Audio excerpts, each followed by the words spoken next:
Does your child struggle with everyday experiences like going to school, playing with friends, maybe even getting dressed? Well, if they seem like they're overwhelmed by loud noises, bright lights, or certain textures, or perhaps unresponsive to their surroundings and have a difficulty with coordination, it sounds like it may be sensory processing disorder.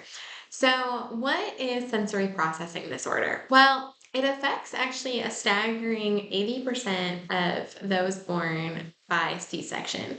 And so that's really fascinating because what is going on or limiting their full potential?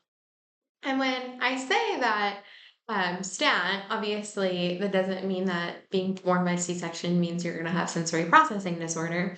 But it is very fascinating because when we look at the amount of tension we expect to see in baby's body, one of the things we look at is we look at physical tension or physical stressors, which in this case would be the birthing process.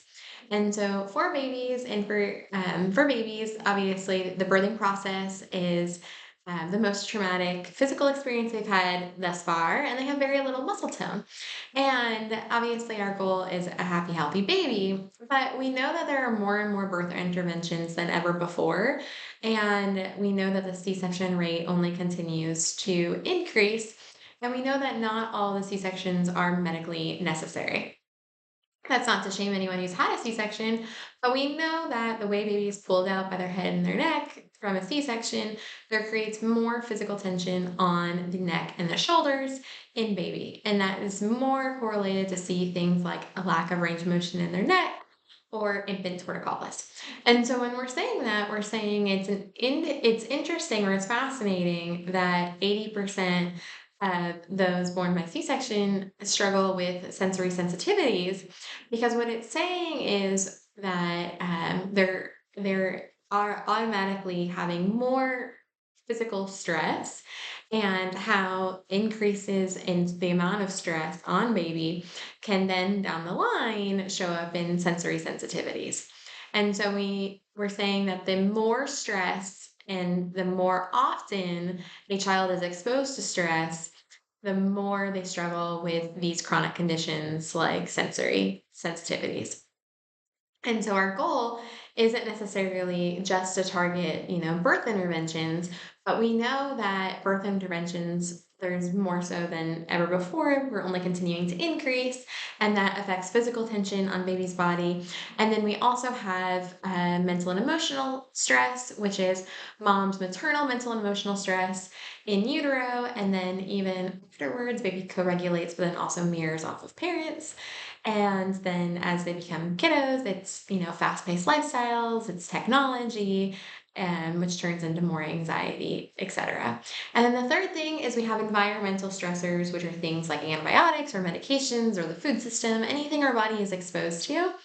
And in the case like antibiotics, not that, antibiotics don't serve a purpose, say you have strep, but what we're seeing, especially when we have, chronic ear infections, if we're chronically on antibiotics, that's going to then, decrease the gut microbiome and kills good bacteria and bad bacteria, which in turns decreases the immune response. So it's just all of these stressors. It's not that it's one specific stressor, but it's the fact that we've increased stress across the board. That is really leading us to say, why do 40% of kiddos have a chronic condition?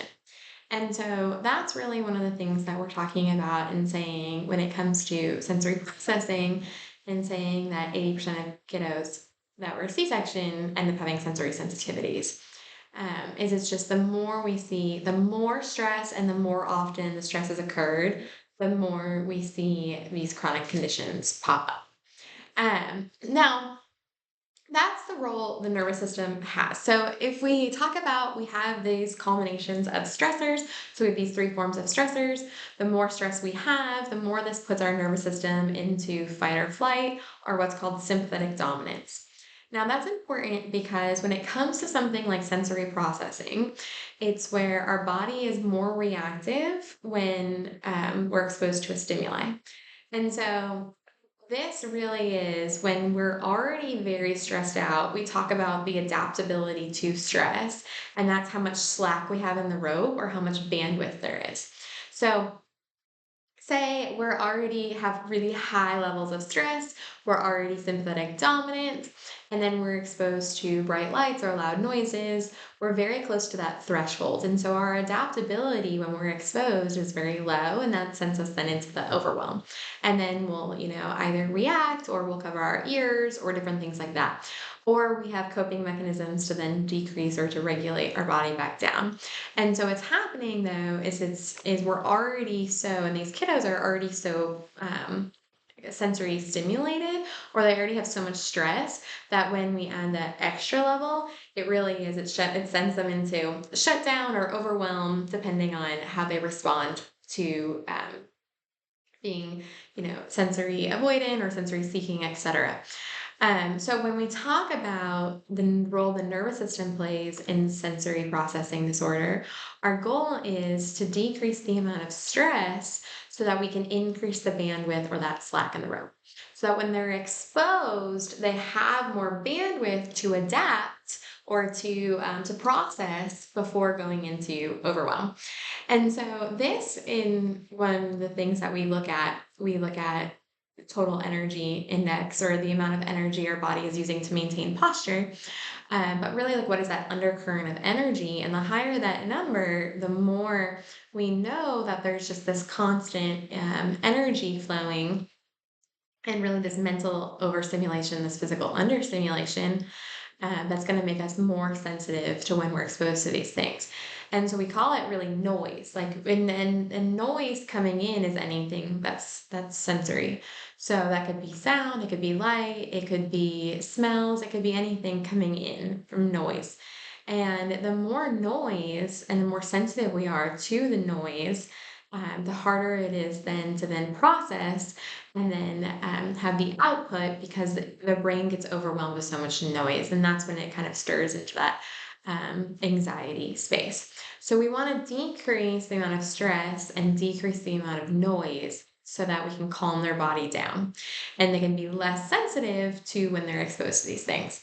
So this is really goes into this great broader concept on we're also overstimulated and we're all pushing the gas pedal. And there's so many things in our life that push the gas pedal, but we're very rarely pushing the brake pedal. And so it's very important that we give space and time to intentionally do things that give our body rest because this is how we're going to create that bandwidth or that slack in the rope or in the body so that the body can process or adapt, etc. So in order for us to properly push the brake pedal, we have chiropractic, which is awesome, especially for kiddos, because what we can do is we know that research shows that we can activate the prefrontal cortex, which then directly shifts us out of that stress response with the chiropractic adjustment, and it's quick. And so it's a lot simpler than trying to teach a 3-year-old how to meditate. But there are other ways too that we can just create space and time in our lifestyles, in our schedules, etc., where we're pushing the brake pedal. And that's going to free up bandwidth or space in the system to then respond.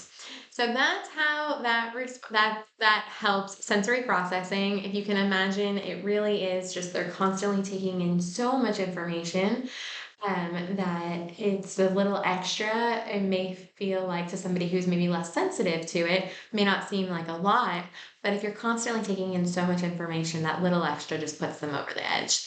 And so being mindful and saying, okay, like they really are just, their brains are doing so much and they are paying attention to so many different things. I heard a great example the other day on somebody who, can drive a car and has all the lights on the dashboard and then somebody who sees a speck of dust and gets their car washed. And it's like, we're all different and we're all designed differently. And that doesn't necessarily mean that there's, something wrong or anything like that. It's just saying that we have different levels of sensitivity. And to somebody who's more sensitive and is taking in more sensory input, it's important that we give them space to then adapt and have space and bandwidth in that nervous system. So come on in to Sun Life Chiropractic. Let's get you adjusted. Let's check out your scans, and we can help either you or your kiddo with increasing your bandwidth in your system.